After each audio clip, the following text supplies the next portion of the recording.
ನಮಸ್ಕಾರ ಸ್ನೇಹಿತರೆ, ಇಂದು ನಾವು ಇಂಗ್ಲಿಷ್ ಪದವಾದ ಪೋಸ್ಟ್ ನೇಟಲ್ ಎಂಬ ಪದದ ಅರ್ಥವನ್ನು ಕನ್ನಡದಲ್ಲಿ ತಿಳಿದುಕೊಳ್ಳೋಣ. ಪೋಸ್ಟ್ ನೇಟಲ್ ಪದದ ಅರ್ಥ ಪ್ರಸವಾನಂತರದ, ಮಗು ಜನಿಸಿದ ನಂತರದ ಅವಧಿಗೆ ಸೇರಿದ. ಪೋಸ್ಟ್ ನೇಟಲ್ ಎಂದರೆ ಮಗು ಹುಟ್ಟಿದ ನಂತರದ ಅವಧಿಗೆ ಸಂಬಂಧಿಸಿದ ಎಂದು ಅರ್ಥ, ಅಥವಾ ಮಗು ಹುಟ್ಟಿದ ನಂತರ ತಾಯಿಗೆ ಬೇಕಾಗುವ ಆರೈಕೆ ಮತ್ತು ವಿಶ್ರಾಂತಿ ಸಂಬಂಧಿಸಿದ ವಿಷಯಗಳು.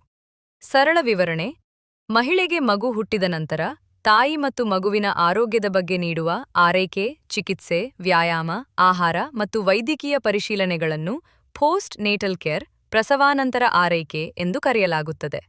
ಉದಾಹರಣೆ ವಾಕ್ಯಗಳು: postnatal care is very important for the mother. ತಾಯಿಗೆ ಪ್ರಸವಾನಂತರ ಆರೈಕೆ ತುಂಬಾ ಮಹತ್ವದಾಗಿದೆ. She attended postnatal checkups regularly. ಅವಳು ಪ್ರಸವಾನಂತರ ತಪಾಸಣೆಗೆ ನಿಯಮಿತವಾಗಿ ಹೋಗುತ್ತಿದ್ದಳು. ಈ ವಿಡಿಯೋ ನಿಮಗೆ ಉಪಯೋಗವಾದರೆ ಲೈಕ್ ಮಾಡಿ, ಶೇರ್ ಮಾಡಿ, ಮತ್ತಷ್ಟು ಪದಗಳ ಅರ್ಥಕ್ಕಾಗಿ ಚಾನಲ್ ಸಬ್ಸ್ಕ್ರೈಬ್ ಮಾಡಿರಿ. ಧನ್ಯವಾದಗಳು.